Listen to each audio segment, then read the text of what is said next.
Further, the ascending level of general education in the world does increase the probabilities of peace. The enemies with whom hostilities so recently ceased were among the most literate, scientific, and artistic peoples of the world. No European people could better meet a general educational test than the Germans. And no Orientals were more proficient in the Western arts and sciences than the Japanese. Barbarians no longer menace civilization, for modern war is a complicated enterprise that only a generally educated nation can manage.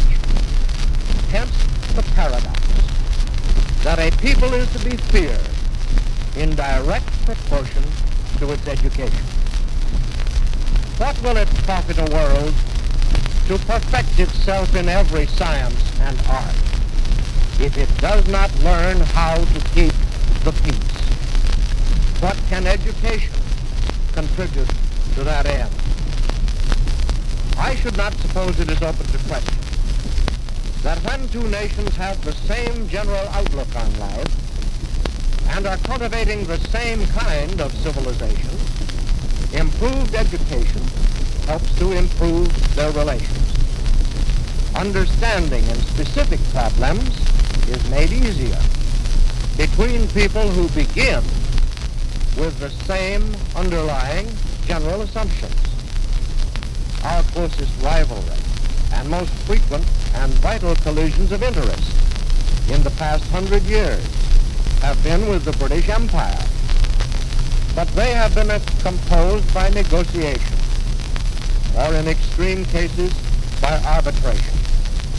Advancing general education in both countries has contributed to a calm, dispassionate, and understanding public attitude which enabled the statesmen of both nations to deal with international controversies without panics and false alarms.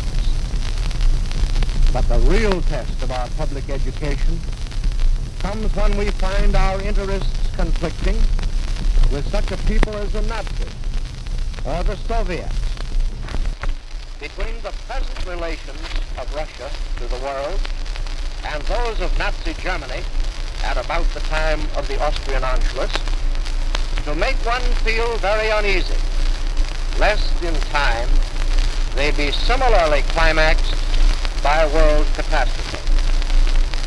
I suppose that Dr. Mayer, whose classmate I have the honor to be on this occasion, would find it helpful in dealing with some obscure malignancy to have an autopsy on a person who had died of a similar cause.